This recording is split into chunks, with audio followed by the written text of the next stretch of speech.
Ask me basically who I pray to. Take a second if you're a Christian or any religion. Who do you pray to? I said automatically, I pray to God, of course. But I pray in Jesus' name. I talk to God the Father through Jesus. He asked me, don't you believe in one God? How can you pray through God, through Jesus to God, if Jesus is God? I was shocked. I was never challenged in this way, so I tried explaining the Trinity even better with trying to explain it again. And I started having questions for myself, so I stopped the conversation altogether. Finally, he asked me to bring more proof that Jesus even claimed divinity, or that Jesus was divine, and why I believe that Jesus was divine. This was a difficult experience. The person was asking about the foundation of my faith, though. I can't believe it was that difficult just to explain and to give rationale behind the foundation, the basic belief of my faith. I was used to theological conversation, like outer denominational debates and dialogue, whether or not you should give communion to infants, whether or not communion replaced circumcision, or whether or not circumcision is still valid in the New Testament, and whole spiel like that. A lot of theological questions, but not necessarily foundational, who is God questions. I left that day with a challenge. How was I going to convince him that Jesus was God, and that through Jesus' death we're able to enter heaven, which is the foundation of Christianity? So I went home and studied more about Jesus' divinity and how I could explain it to him. I did not doubt my faith at this point because it was deeply cemented in me, and it takes a lot to question your faith. I took it as a challenge and would have never guessed, never imagined that it would take me more than 2 years to resolve this challenge. During that time, I came across other foundational questions like, is the Bible the preserved Word of God? And if it was, why aren't Christians following it? Why are there so many denominations, and what made Jesus divine? And many, many more. Those and other questions are the kind I will, inshallah, if God wills, be answering in the following videos. I still wanted to convert this person. Of course, I never doubted my faith, like I said at this point. So I started studying Islam so that I could get a better understanding of his concept of God. So I had questions like, who is Muhammad? Alayhi salatu salam, may God's peace and blessings be on him, and every other prophet. I heard many accusations about Muhammad, alayhi salatu salam, and took them as truth, unfortunately.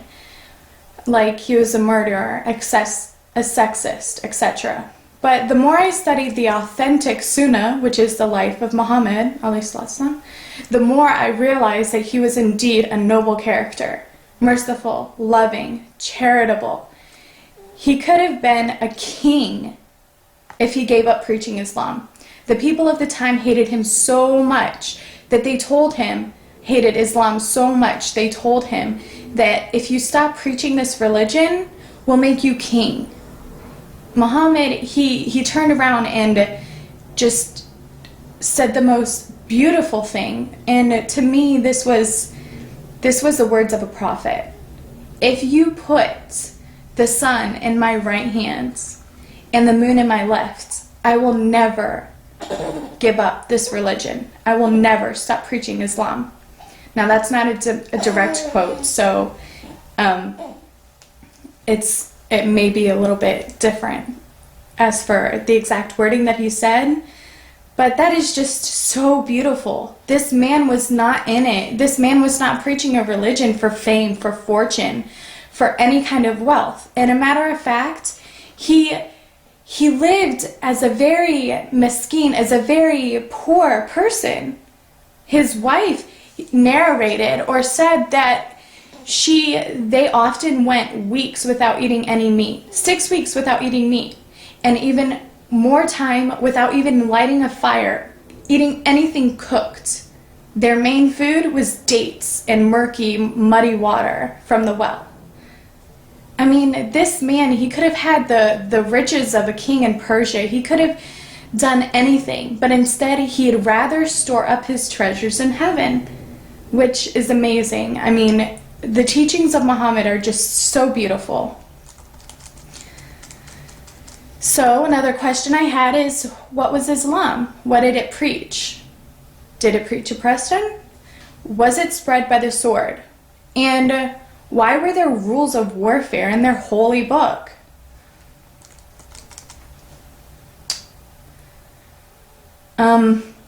Those are all past prejudices that I had from before.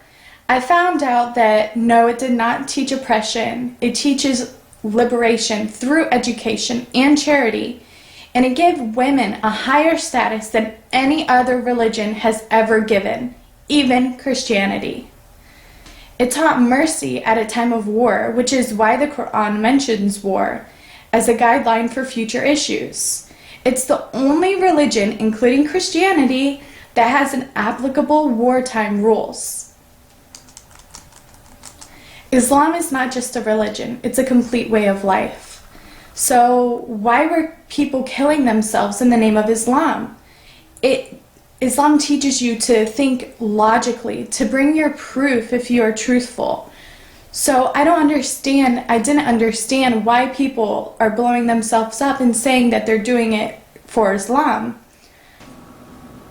The Quran says, whoever kills an innocent human being, it shall be as if he has killed all of mankind.